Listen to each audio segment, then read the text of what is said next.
Amin atas pujian yang penuh anugerah.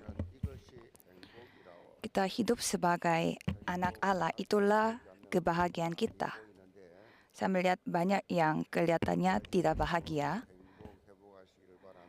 Jadi jangan putus asa, mari kita bahagia. Mari kita mengakui iman kita. Yesus adalah Kristus, anak Allah yang hidup. Amin. Mari kita memberi salam kepada kanan kiri saudara. Doa itu keharusan. Saya akan memberi firman berjudul Doa, Doa, Doa. Unik ya judulnya. Doanya kita sebut 3 kali.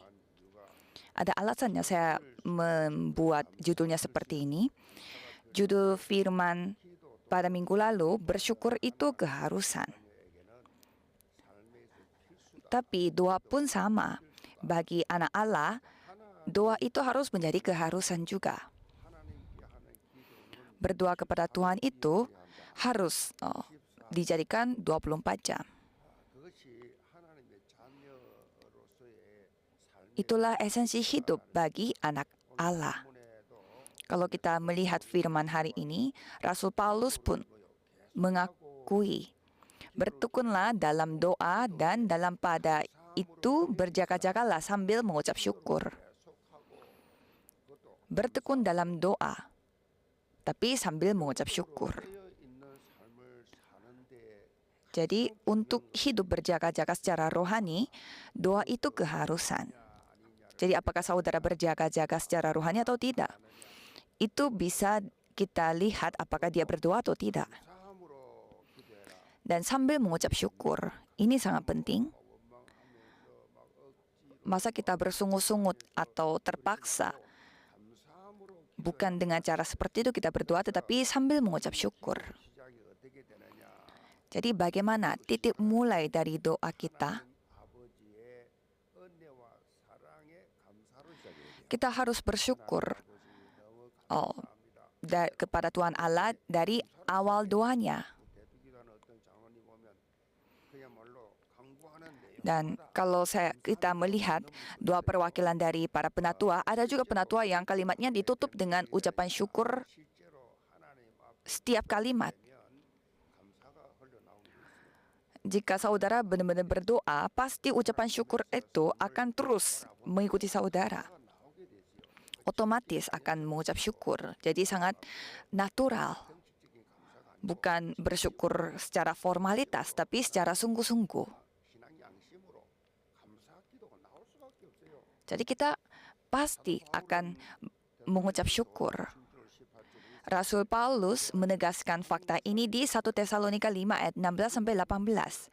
Bersukacitalah senantiasa, tetaplah berdoa, mengucap syukurlah dalam segala hal, sebab itulah yang dikehendaki Allah di dalam Kristus Yesus bagi kamu. Itu kehendak Allah. Itu yang diinginkan oleh Allah. Bersukacitalah senantiasa. Maka dari itu, jemaat mula-mula mereka selalu senantiasa bersukacita. Jadi sumber sukacita itu datang dari mana? Dan rasa syukur itu sumbernya dari mana? Bahwa kita telah diselamatkan. Masa ada hal yang bisa membuat kita mengucap syukur? Pasti di dunia ini memberi yang lebih banyak hal-hal yang membuat kita tidak bisa mengucap syukur. Tapi di sini dikatakan, bersukacitalah senantiasa. Dan tetaplah berdoa, mengucap syukurlah dalam segala hal. Apa maksudnya itu semua? Kita harus berdoa 24 jam supaya bisa seperti demikian. Dan itu caranya. Dalam setiap langkah kita, tanpa terhenti, kita tetap berdoa. Bersukacita, berdoa, dan mengucap syukur, itu adalah hal yang senantiasa yang kita harus lakukan. Dan kalau ada sukacita di wajah orang, pasti kita ingin ketemu dengan dia.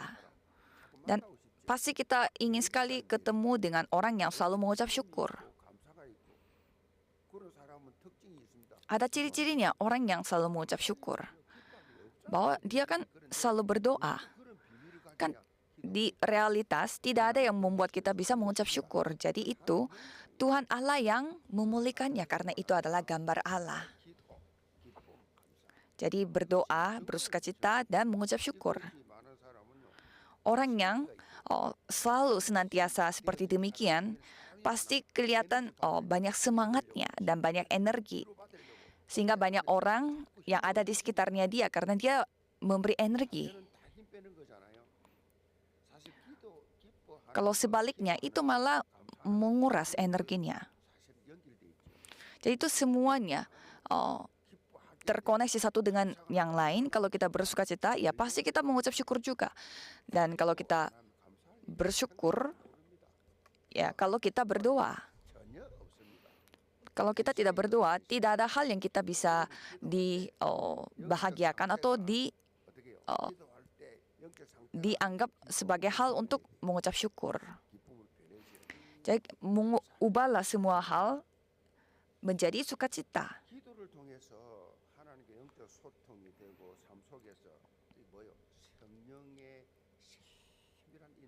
Jadi saudara harus mengikuti pimpinan Roh Kudus yang sangat dari hal yang kecil. Orang yang dipimpin Roh Kudus, dia selalu dipimpin secara teliti. Dipimpin secara dari hal yang kecil.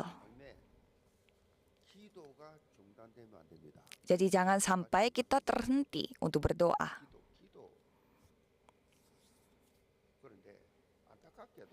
Tetapi sayangnya kita suka salah paham tentang doa ini.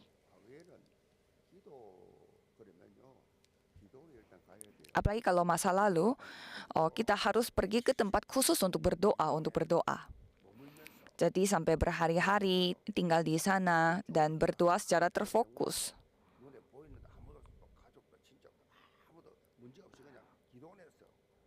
Supaya dia bisa sendiri berdoa secara terfokus tanpa keluarga. Dan bukan doa saja, tetapi sampai berpuasa. Harus berdoa demikian supaya kita menerima kemampuan dari Tuhan dan menerima jawaban. Kalau dulu ya, pembicara di acara KKR, mereka harus berdoa minimal 40 hari supaya mereka bisa berhak untuk menjadi pembicara di KKR. Jadi saya pernah juga mendapatkan kartu nama di mana dia sampai nulis dia sudah berpuasa 40 hari itu 5 kali. Jadi satu sisi saya sangat kagum melihat dia, tetapi juga merasa emang harus ya sampai dia buat kartu nama bahwa dia sudah berpuasa 40 hari ini itu pernah 5 kali. Jadi adalah masa-masa yang seperti ini. Dan dulu semua berpikir kita berdoa sampai pagi itu yang baru berdoa secara terfokus. Kalau sekarang kita ibadah pada hari Jumat itu biasanya selesai jam 10.30. Tapi kalau dulu ya, jam 8-an gitu mulai berdoa dan beribadah dan sampai jam 5 subuh. Itulah doa semalam, persekutuan doa semalam. Itu baru kita menganggap itu baru namanya doa. Dan merasakan bahwa itu baru bisa kita berkomunikasi dengan Tuhan Allah. Tapi kalau kita melihat esensi doa yang ditulis dari Alkitab, itu format itu tidak penting. Ya memang ada sifatnya berbeda-beda, terfokus dan selama satu malam, tapi bukan doa yang dibuat seperti itu formatnya, tetapi terfokus kepada komunikasi rohani yang dilakukan bersama dengan Tuhan Allah 24 jam. Maka kita menyebutnya ini adalah nafas secara rohani. Jadi jangan seperti kita mau mengumpulkan energi supaya kita bisa berdoa secara terfokus berapa jam. Bukan itu, tapi kita selalu senantiasa berdoa 24 jam. Kita bernafas 24 jam. Kalau tidak bernafas, berarti kita akan mati. Jadi secara otomatis kita bernafas. Jadi sama seperti itu, doa pun harus dijalankan secara otomatis. Dan terus bertanya bagaimana rencana Tuhan dan juga kehendak Tuhan. Kalau saudara tidak peduli dengan kehendak Tuhan dan rencana Tuhan, tidak perlu berdoa. Jadi Tuhan yang bertanggung jawab. Maka kita berdoa untuk menemukan hal itu, supaya searah dengan Tuhan Allah. Jadi apa yang diinginkan oleh Tuhan Allah adalah doa secara alkitabiah, bukan terpengaruh oleh mood, kondisi, situasi, lingkungan aku. Sehingga tidak bersifat mistis atau hanya mengejar berkat, tetapi kita berdoanya itu kepada Tuhan Allah. Ibaratnya makanan yang tidak bergizi, tidak ada bedanya dengan agama di dunia ini. Hanya untuk diriku, untuk punyaku.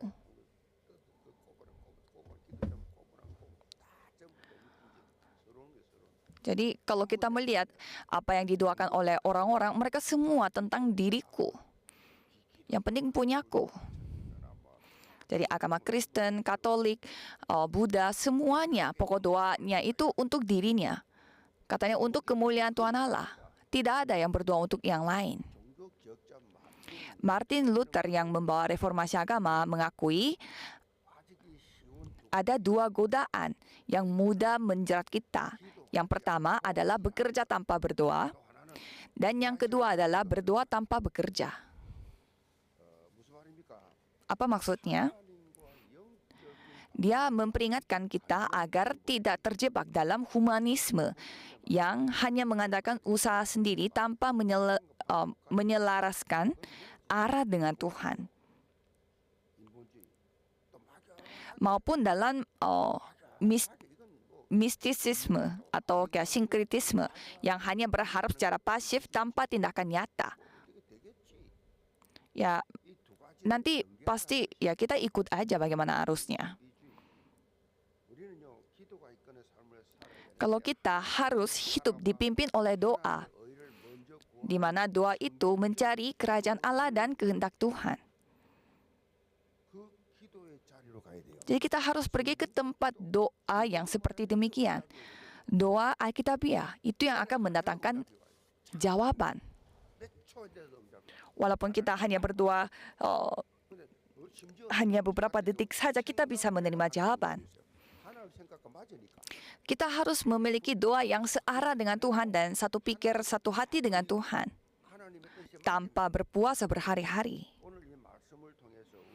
Jadi melalui firman hari ini, mari kita melihat apa hak khusus yang kita miliki, yaitu doa, dan ini bisa kita nikmati secara nyata dan mendapatkan negeri yang dijanjikan oleh Tuhan.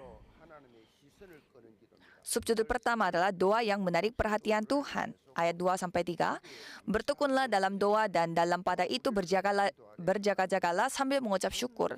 Berdoa jugalah untuk kami supaya Allah membuka pintu untuk pemberitaan kami, sehingga kami dapat berbicara tentang rahasia Kristus yang karenanya aku dipenjarakan. Pada saat Rasul Paulus menyelesaikan kitab Kolose, dia meminta apa kepada jemaat Kolose? Minta untuk mendoakannya. Berdoa jugalah untuk kami. Dan apa inti dari doa yang dia minta? Yaitu supaya Tuhan membuka pintu untuk pemberitaan, yaitu penginjilan. Sehingga kami dapat berbicara tentang rahasia Kristus.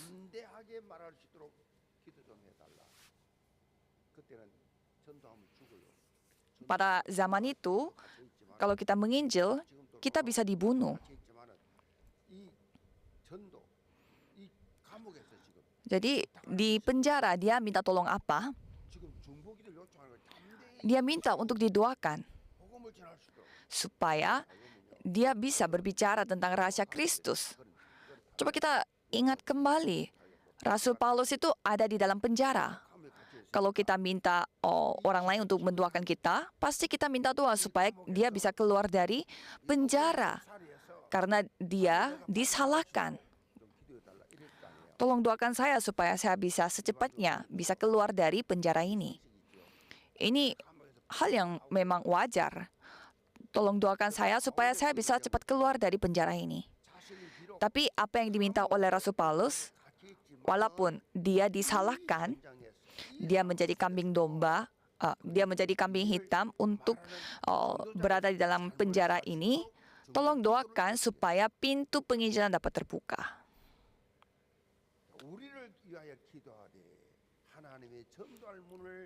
Supaya Allah membuka pintu untuk pemberitaan kami sehingga kami dapat berbicara tentang rahasia Kristus.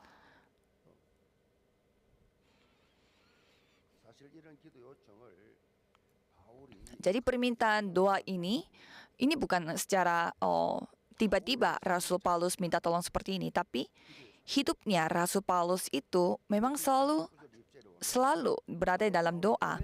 Kalau kita melihat Efesus 6 ayat 19-20, Paulus minta tolong kepada jemaat Efesus untuk berdoa demikian. Juga untuk aku, supaya kepadaku, jika aku membuka mulutku, dikaruniakan perkataan yang benar, agar dengan keberanian aku memberitakan rahasia Injil, yang kulayani sebagai utusan yang dipenjarakan. Berdoalah supaya dengan keberanian aku menyatakannya sebagaimana seharusnya aku berbicara. Menakjubkan, karena pada saat itu Rasul sedang dibelenggu karena dia menyaksikan rahasia Injil Kristus.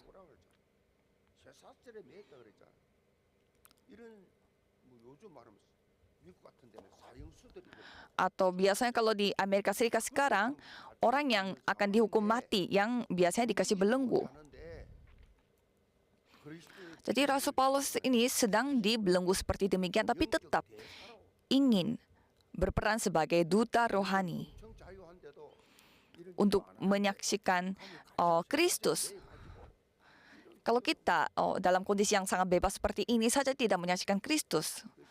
Kalau Rasul Paulus pada saat dibelenggu, dia tetap ingin menjadi saksi Kristus. Jadi inilah doa yang dapat menarik perhatian Tuhan Allah. Doa yang dapat didengarkan oleh Tuhan Allah. Jadi banyak juga jemaat di antara kita yang berdoa seperti Rasul Paulus ini. Tapi tidak ada yang mengetahuinya. Jadi saya percaya bahwa saudara berdoa seperti Rasul Paulus. Amin.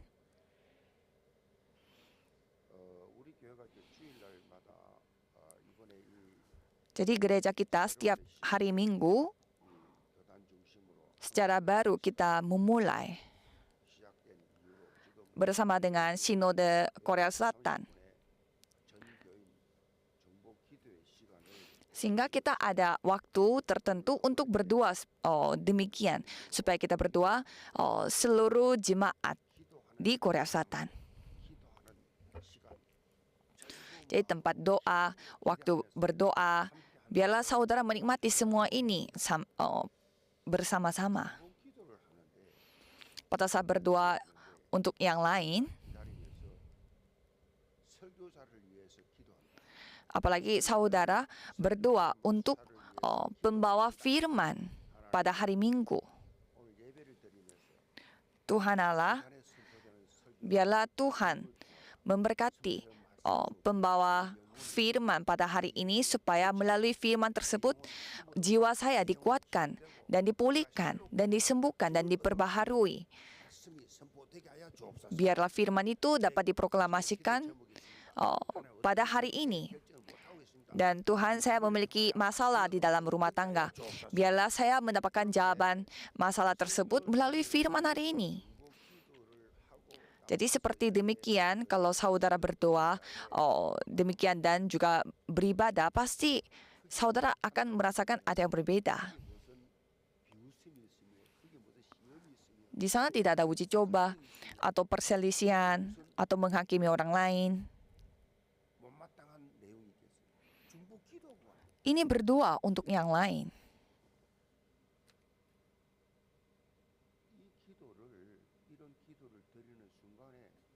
Jadi pada saat saudara berdoa seperti demikian, perhatian Tuhan Allah akan tertuju pada saudara.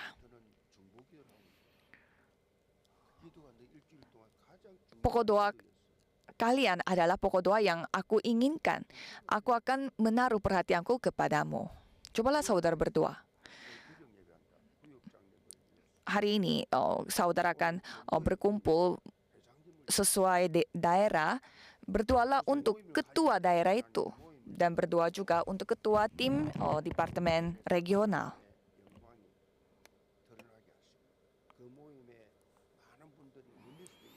Jadi biarlah kami semua menjadi oneness, bersatu. Bersatu dalam doa. Jadi pada saat kita berkumpul, kita berdoa untuk menghancurkan kegelapan dan juga menghancurkan setan. Orang yang seperti itu tidak akan menghakimi orang lain. Orang yang benar-benar berdoa tidak akan seperti demikian. Walaupun merasa dia itu tidak mau terima, pasti Tuhan yang akan membalas semuanya.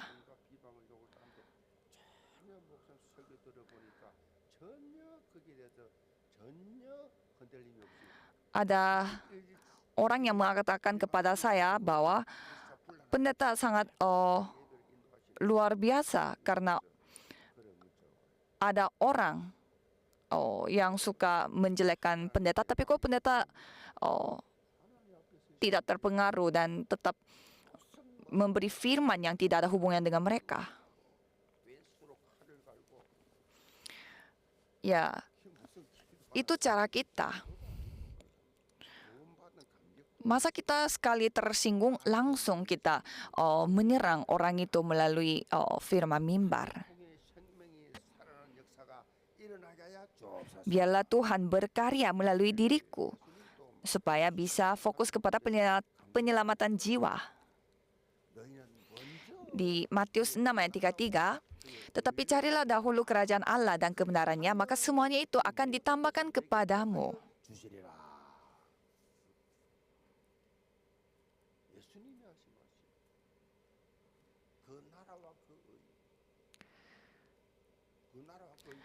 Kerajaan Allah dan kebenarannya, kerajaan Tuhan Allah, penyelamatan jiwa, jabatan gereja. Jadi bukan diriku tapi kerajaan Allah. Jadi bukan lagi kita berpikir apa yang kita makan, minum, pakai. Jangan terfokus pada hal-hal itu. Amin. Kalau tidak fokus kepada hal itu, Tuhan sendiri yang akan memberi semuanya. Coba saudara alami. Tapi banyak yang tidak peduli dengan hal itu. Walaupun saudara tidak minta kepada Tuhan, tapi Tuhan sendiri yang akan memberinya.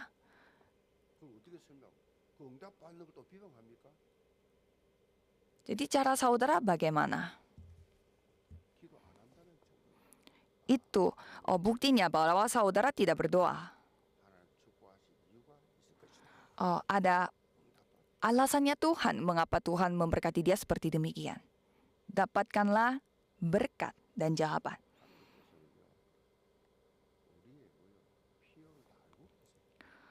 Jadi Tuhan mengetahui semua kebutuhan saudara dan Tuhan tahu kebiasaan saudara, natur saudara.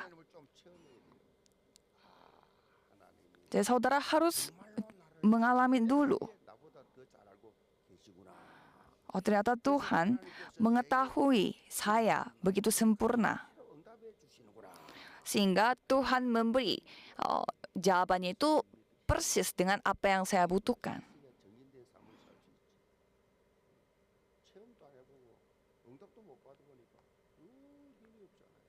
Jadi kalau saudara tidak pernah mengalaminya, pasti saudara tidak bisa mengatakan juga kepada orang lain karena itu tidak terjadi.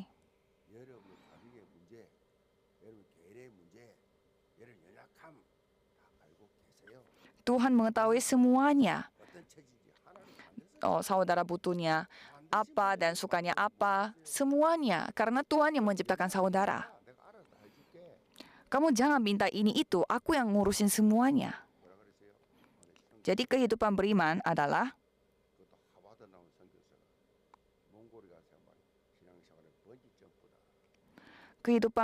adalah seperti bungee jump, yaitu kayak loncat dengan tali. Tidak apa-apa.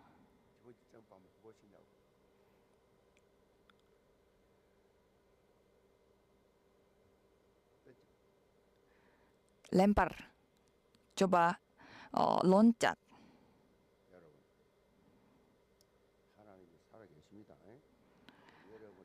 Saudara, jadi Tuhan Allah itu hidup. Tuhan tahu semua kebutuhan saudara. Aku tahu apa yang kamu butuhkan, maka kamu harus menetapkan prioritasmu. Jadi, kamu harus menetapkan prioritasmu. Jadi, mencari kehendak Allah dan kebenaran Allah itu harus menjadi nomor satu. Daripada keluarga kita, daripada apa yang kita pakai secara pribadi. Jadi, untuk diriku, kita memberi untuk Tuhan Allah, untuk kerajaan Allah, untuk jabatan, gereja, dan untuk ladang yang Tuhan titipkan. Coba saudara lakukan dulu. Coba saudara lakukan dulu tanpa hitung-hitungan. Coba lihat apa yang akan terjadi. Coba saudara melihat bagaimana Tuhan menyertai saudara.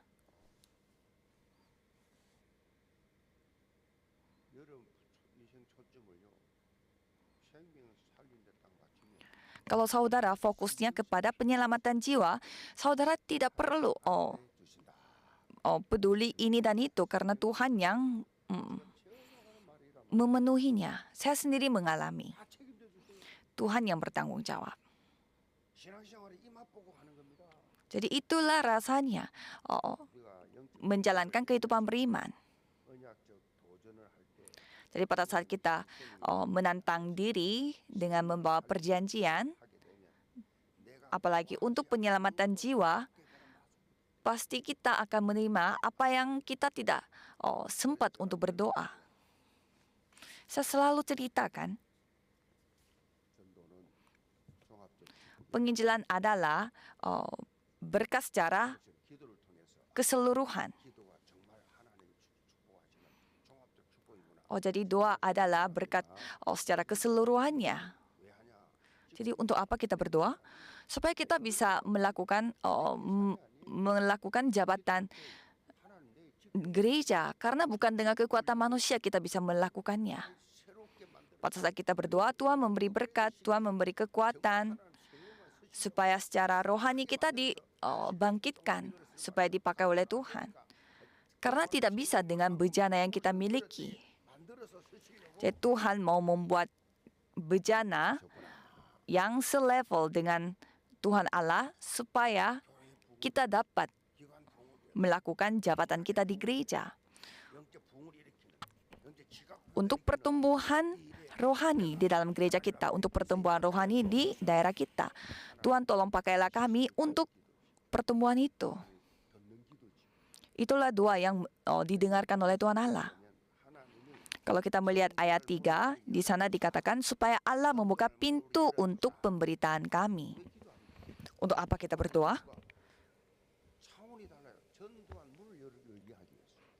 Supaya kita membuka pintu untuk penginjilan. Supaya kita bisa menerima kekuatan untuk menginjil. Tujuan kita apa? Untuk menyelamatkan jiwa. Tolong bukalah pintu untuk penginjilan. Jadi, penginjilan itu terjadi sendiri. Supaya penginjilan itu dapat mampu dan juga efektif, doa itu harus dilakukan terlebih dahulu. Jika kalau pelayanannya tidak didasari dengan doa, itu seperti tidak ada isinya, kelihatannya kosong. kalau didasari doa dapat berlanjut seterusnya. Kalau kita melihat kitab Kisah Para Rasul dari pasal 1,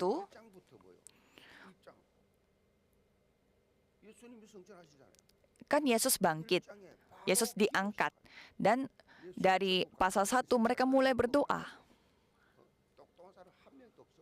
Tidak ada yang pintar di antara murid-murid Yesus, semuanya dari hanya seorang nelayan. Jadi hal pertama yang mereka lakukan adalah doa. Jadi apa yang dilakukan oleh murid-muridnya di Loteng Markus setelah Yesus diangkat, setelah kebangkitan, hanya berdoa. Mereka tidak ada kekuatan, tidak ada uang, tidak ada yang mereka bisa andalin secara dunia, sehingga mereka hanya bertekun hati dalam doa. Dan Yesus juga berfirman, berdoalah. Dan pada saat itu, Roh Kudus yang dijanjikan oleh Tuhan turun di atas mereka. Dan ada orang-orang Yahudi dan diaspora, mereka berkumpul di sana dan mereka sangat terkejut melihat murid-muridnya berdoa dengan Roh Kudus. Kok bisa nelayan yang sangat bodoh seperti mereka bisa memakai bahasa kita? Mereka sampai bisa membicarakan banyak hal dengan bahasanya orang lain. Sehingga mereka semua menjadi murid-murid Tuhan dan pintu untuk 15 negara telah terbuka di tempat itu. Jadi hal yang luar biasa terjadi di sana. Dan sampai 3.000 orang, 5.000 orang kembali kepada Tuhan Allah. Tuhan membuka semua pintu hatinya manusia yang tertutup. Sehingga kubu-kubu yang berusaha untuk membunuh pengikut Yesus, mereka pun terbuka hatinya. Caranya dengan doa. Jadi Roh Kudus itu yang berkarya supaya orang-orang itu memiliki hati yang subur untuk siap menerima firman-Nya. Maka dari itu, berjaga-jagalah dengan mengucap syukur. Kalau kita melihat Filipi 4 ayat 22, di sana, Rasul Paulus melihat pintu penginjilan terbuka di dalam penjara. Salam kepadamu dari segala orang kudus, khususnya dari mereka yang di istana Kaisar. Kaisar itu siapa? Kaisar Romawi. Jadi itu di mana di keluarganya Kaisar Romawi ada yang diselamatkan, padahal Paulus ada di dalam penjara. Ini maksudnya bagaimana? Jadi ada orang Kristen di dalam keluarga Kaisar Romawi. Jadi di sini, di kalangan orang-orang penting Romawi, telah Injil ini diberitakan sehingga terjadilah penginjilan seluruh Roma. Sampai ibunya dan istrinya Kaisar menjadi orang Kristen. Jadi buah penginjilan dari hal-hal seperti ini yang membuat penginjilan seluruh Roma. Pasti ada juga di antara jemaat yang berdoa untuk keluarga saudara.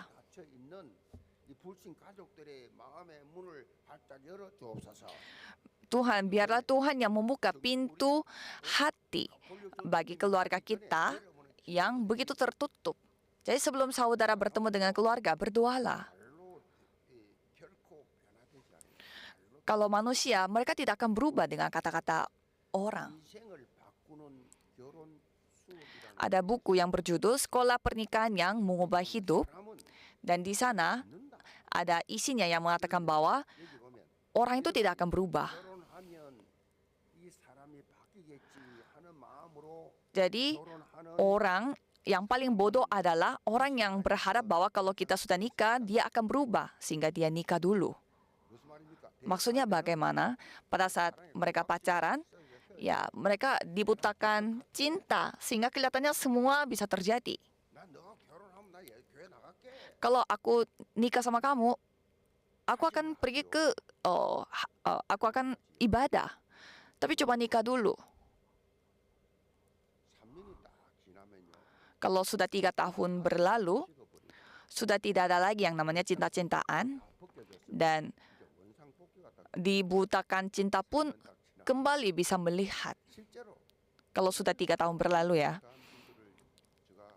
Dan saya juga bertemu dengan banyak suami istri seperti demikian. Saya melihat suaminya ganteng sekali dan dia tidak mau bergereja. Dan saya tanya sama istrinya, katanya pada saat mereka pacaran, katanya suami itu sudah berjanji dia akan pergi ke gereja, tapi sudah 20 tahun dia tidak pernah ke gereja.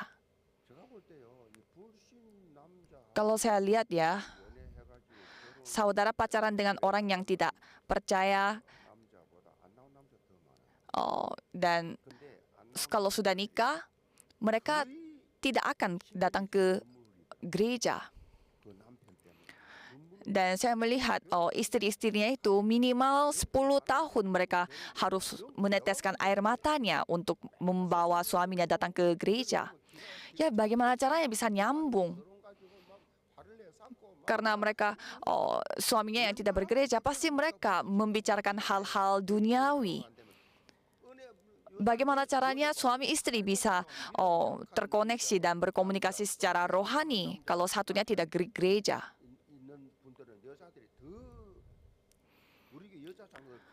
Jadi saya melihat ibu-ibu penatua di gereja kita, suaminya tidak percaya atau suaminya tidak bergereja. Aneh kan? Jadi jaraknya itu jauh sekali secara rohani, sampai tidak bisa ngobrol bersama.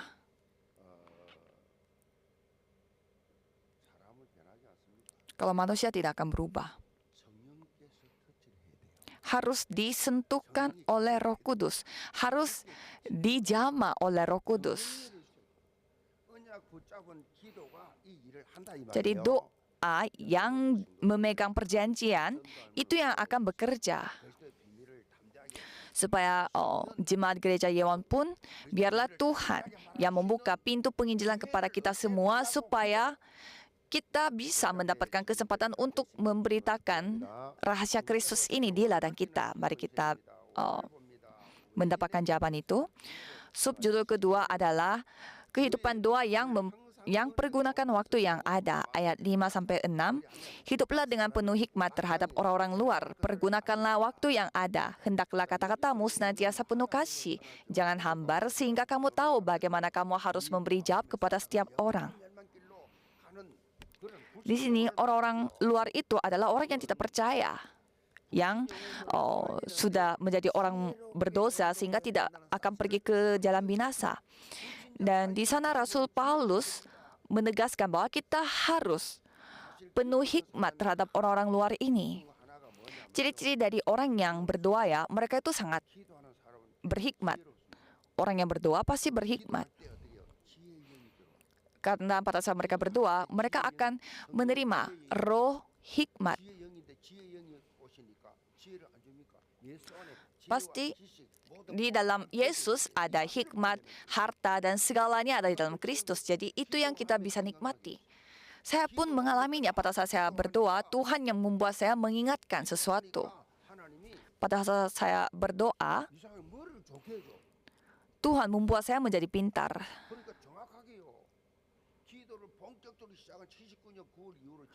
Secara tepat, sampai tahun 1979, saya mulai benar-benar berdoa, saya tidak pernah gagal dalam bisnis apapun. Saya tidak pernah binasa atau gagal. Kenapa kita ditipu? Tidak, saya tidak pernah. Tuhan yang memberi hikmat kepada saya. Saya tidak pernah buang-buang waktu atau materi. Saudara tidak mau berdoa walaupun saya membicarakan seperti ini?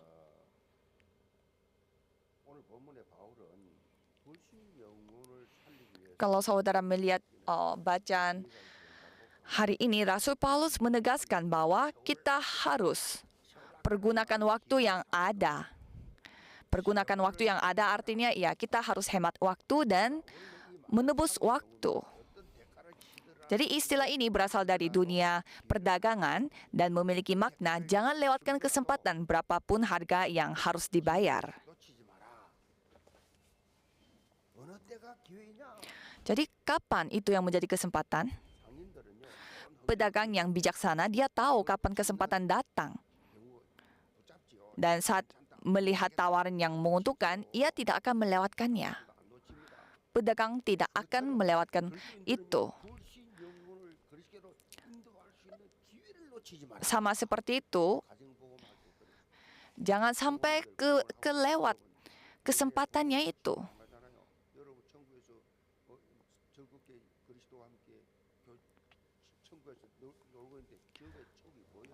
Jadi kalau kita nanti mati dan pergi ke sorga, dari neraka kita bisa melihat siapa yang ada di sorga. Kan kita sudah tahu kisah tentang Lazarus. Jadi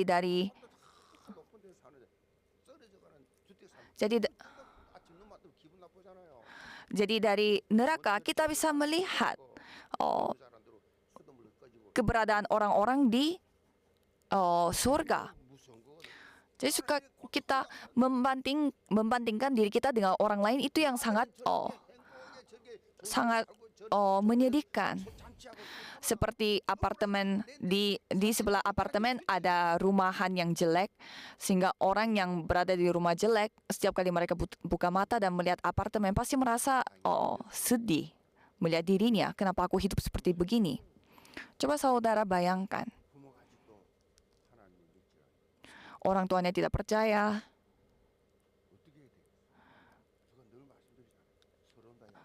Terus, ya saya selalu mengatakan bahwa saudara harus berserah untuk semua hal yang bersifat duniawi. Apalagi soal kata-katamu. Kita harus hikmat dalam kata-kata kita. Hendaklah kata-katamu senantiasa penuh kasih, jangan hambar. Mengapa menegaskan tentang kata-kata sampai sebegininya? Karena orang-orang yang tidak percaya, mereka suka menghakimi kita dengan kata-kata kita. Cara dia ngomong, itu yang mereka suka menghakimi dulu. Maka kita perlu juga memiliki sikap yang sesuai dengan standar. Apalagi sekarang penginjilan yang terjadi dalam hubungan manusia. Supaya kita bisa menginjil, jadi saudara pakailah uang saudara untuk biaya itu untuk penginjilan. Supaya saudara bisa menginjil,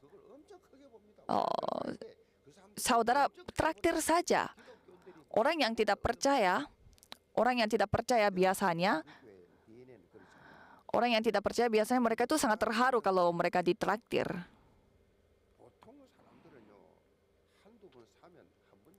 Orang-orang yang biasa, ada juga orang-orang Kristen yang selalu ditraktir. Tidak mau dia pakai uang. Itu artinya dia tidak mau jadi sukses. Di dalam dirinya ada pengemisnya. Jadi banyak orang Kristen seperti itu juga. Kalau di dunia, tidak banyak orang yang mau ketemu dengan orang seperti itu. Apalagi di Korea Selatan. Kalau di gereja, selalu ketuanya yang traktir ini dan itu. Kalau di dalam gereja iya, dan kalau di luar gereja kita harus traktir. Semua adalah orang yang kita harus injili. Dan siapapun kita ketemu, dan siapapun kita temui,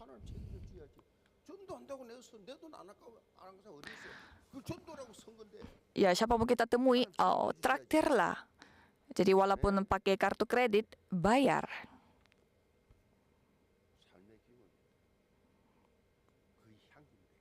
Itu sikap bagi orang Kristen, sikap hidup. Itulah harum Kristus.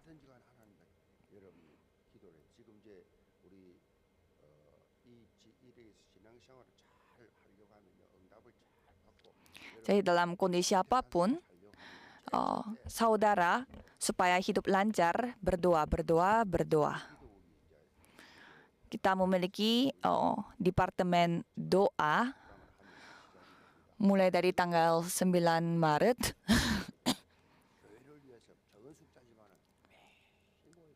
Jadi mereka selalu berdoa, berkumpul, mendoakan gereja.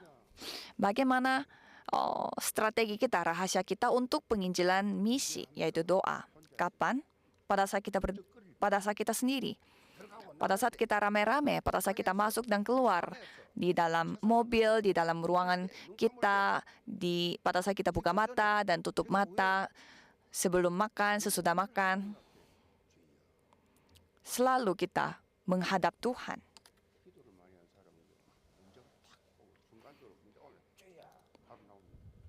Kalau orang yang selalu berdoa ya, orang yang selalu berdoa ya, dia menghadap masalah tidak akan kaget. Ya memang itu secara refleks, jadi memang susah untuk kontrol. Jadi orang yang selalu berdoa, dia tidak akan kaget. Aduh, kayak begini, dia akan langsung Tuhan, menjadi Tuhan. Walaupun kita sedih, khawatir, gelisah, masuk kantor, pulang kantor, sibuk atau ngerasa bosan, kapanpun, berdoalah sambil bernafas.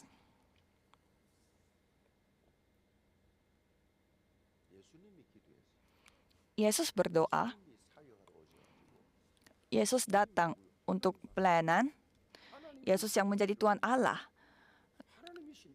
Kan Yesus itu Tuhan Allah. Untuk apa Yesus berdoa? Jadi setiap kali dia punya waktu, dia selalu berdoa. Pada saat orang-orang berkumpul, Yesus menghindarinya dan pergi ke tempat sendiri.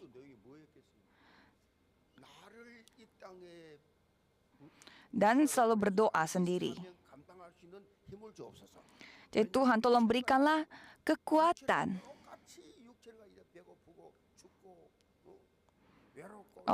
Karena kita semua memiliki fisik. Jadi Tuhan tolong berikanlah kekuatan kepada saya.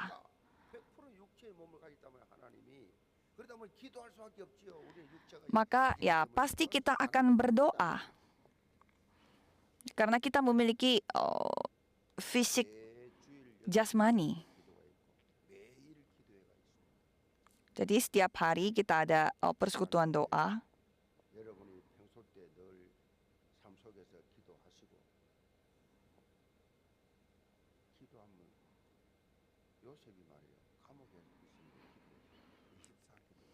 Dan Yusuf pun selalu berdoa.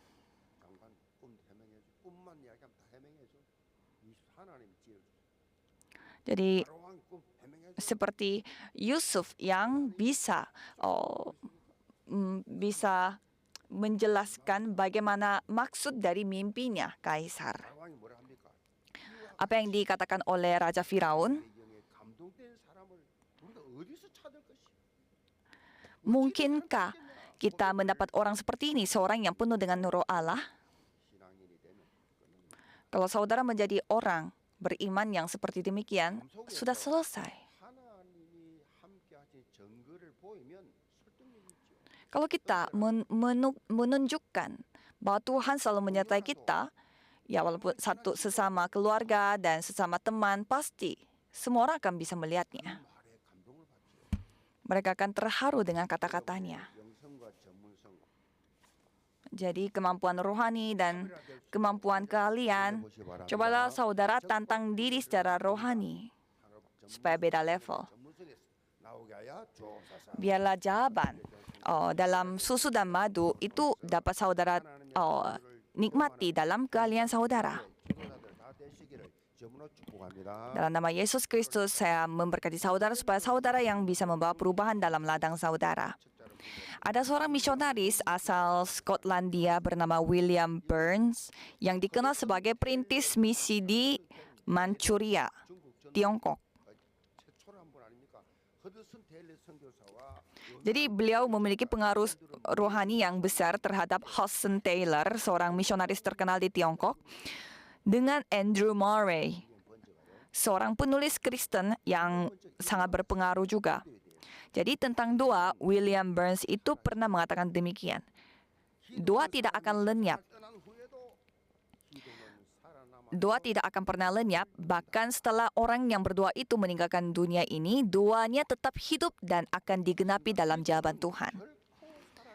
Benar, doa itu tidak akan lenyap. Apalagi doa yang dilakukan untuk penyelamatan jiwa. Untuk gereja, untuk Tuhan, untuk Injil. Doa yang kita lakukan untuk itu. Doa untuk penginjilan keluarga saudara, doa untuk negara di mana saudara telah